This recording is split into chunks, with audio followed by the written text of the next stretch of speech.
Hey everyone, welcome back for yet another Barkbox. We're here with Epic and Elle and our brand new Barkbox.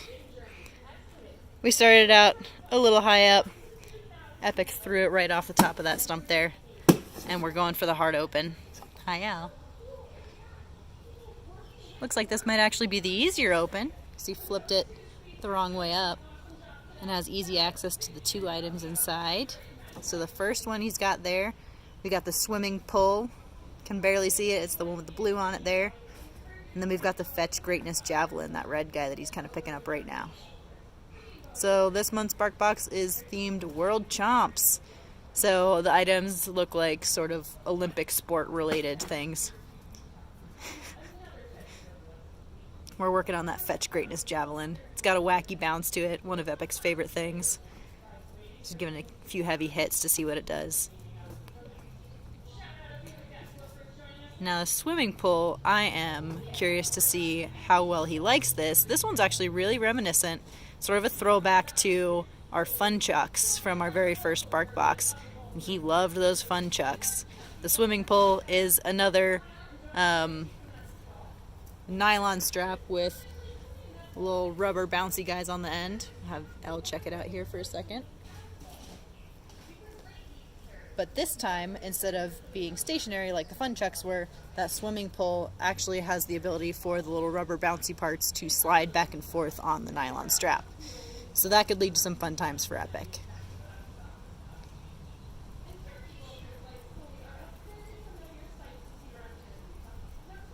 Hey, bud.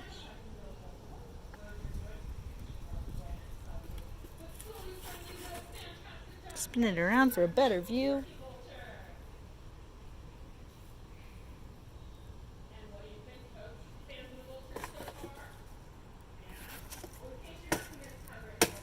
Going back to playing with the box.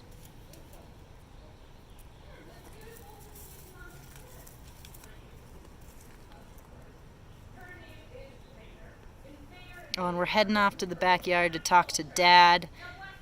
So, Epic does live here with his dad. His dad's sitting in our backyard, our Hornbill backyard here. We have them separated for this breeding season while Epic and Elle kind of get to know each other. But his dad, Weiner, is about 38 years old, and he's enjoying his backyard time. There's a lot of really good sunlight in the backyard, and Epic and Elle love to go and talk to him through the fence there. So they like to stay in touch with him, and they'll actually go and they'll share their Barkbox toys with him. So several of Epic and Elle's toys have made it through that fence, but we also will do a separate session where Weiner gets to share in those Barkbox videos. So right now we're seeing Epic kind of catching some breeze here in his feathers. We're enjoying the sunshine and the breeze. Wandering off. We'll give him a minute to come back.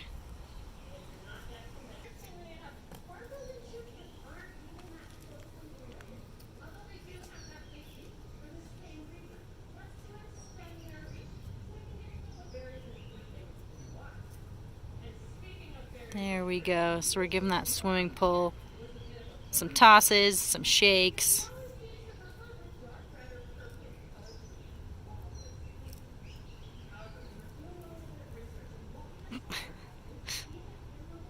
Epic's in a little bit of a mood today, apparently.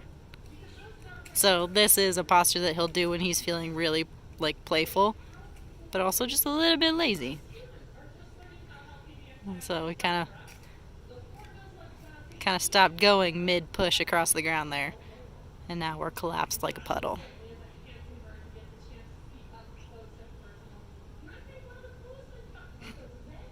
Alright, so now we're here in our South America Pavilion building with our northern helmeted curacao family. We've got Mom and Baby, and now they're not super chewers like our hornbills are, but they might still appreciate these items. So here we have, again, our Fetch Greatness Javelin, and then we've got this new guy, the Take a Lap. And both of those are treat dispensing, so I have loaded them down with crickets and mealworms, which these guys love.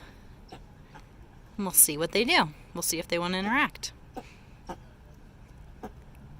So that sound you're hearing, that little unk unk sound, that is a cautious sound. So she is not exactly sure what to make of these new toys, but she is interested in getting the treats from them. So as she approaches them, she's just kind of indicating that, like, she's not super comfortable with them, but she definitely wants to check them out.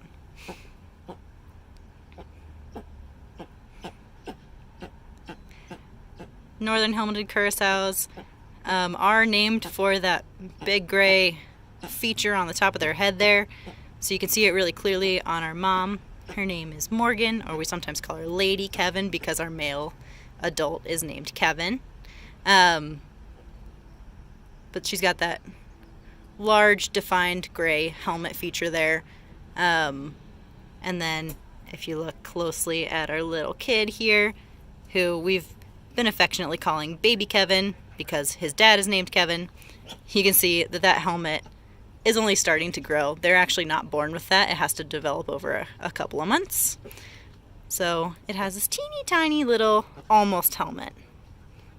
Just the start of it. Now, our young curassow here was hatched during our quarantine lockdown. We're super proud of it. We have not yet found out the sex of this chick, so we're still waiting to test that. We'll actually send out a DNA sample to get it genetically tested so we can find out whether it's male or female. And then once we know, it'll get an official name. So right now we're just using our little placeholder name of Baby Kevin, which is a nickname based on the name of its father. You can see Mom's taking great care of Baby here. She'll pick up food, squish it up for it a little bit, and then offer that to Baby. Curassow are semi-unique in that they will, instead of showing their chicks where to find food on the ground, they'll actually pick up food and give it to their chicks directly in the mouth. Other species that are similar to curassow, like chickens, would kind of just indicate to their chicks, who are what we call precocial chicks, chicks that are able to get up and leave the nest and walk around and eat on day one by themselves without needing to stay in the nest. Usually chickens will kind of just show the chicks where to find food, and the chicks can pick it up on their own. But our curassow will pick up food and offer it to the chicks directly into their beaks. Our chick is super adventurous, super curious, and is having a good time. It's figured out how to, like, jump between perches and fly a little bit. So it's been kind of ricocheting around through all the perching outside and all the plants outside. Ooh, we're doing a big stretch.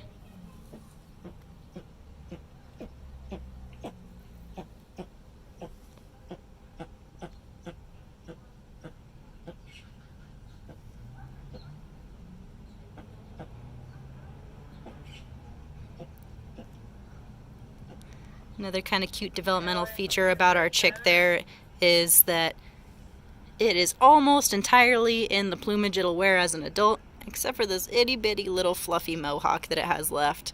So this chick did start out sort of like a goldish brown color with spots, and that little bitty mohawk is all that remains of that downy chick fluff.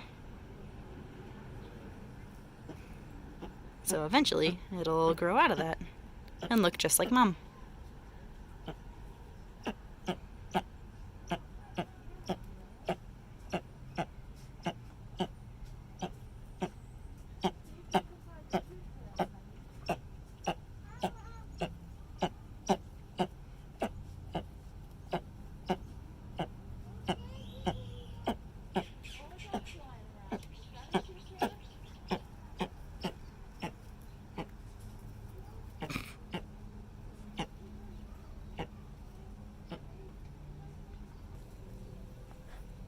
Well, it looks like we are going to sunbathe. So this posture is getting the sun on all the feathers. So we got a nice good sunbeam right there. So we're stretching out, using the UV to help clean the feathers there, literally sunbathing. And she's not likely to head back to our bark box anytime soon because we've got a good sunspot here. Alright, we're in another one of our South American Pavilion exhibits. This time we're looking at one of our gray-necked wood rails. Just checking out that box from a distance. We're curious. We're definitely there. We also have our blue crown mot-mot, who's looking at me like, well, where are the treats? They are, in fact, in the toys.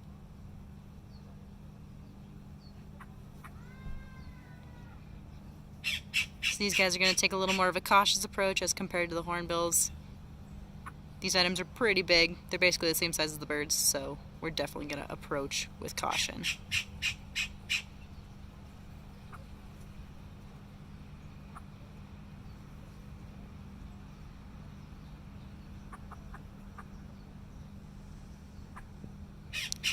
So blue crown mot-mots and gray-necked wood rails are both native to South America.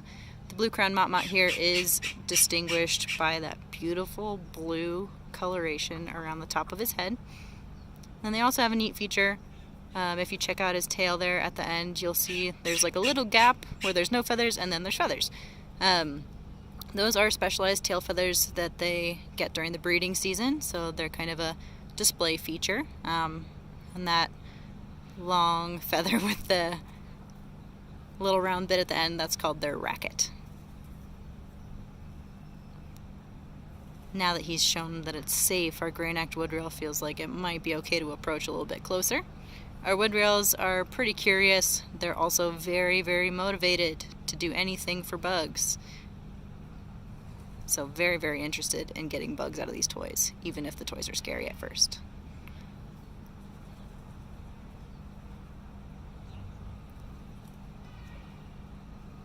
Gray-necked wood rails are usually pretty shy, so they like to stay in the undergrowth, very, very dense plant cover, and bless you.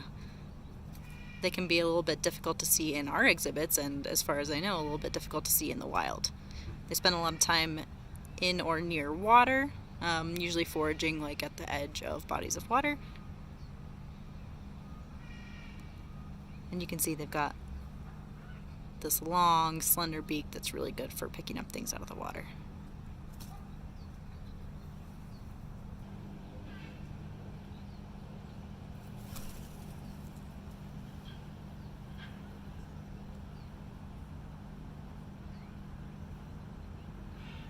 Looks like we're going to be brave.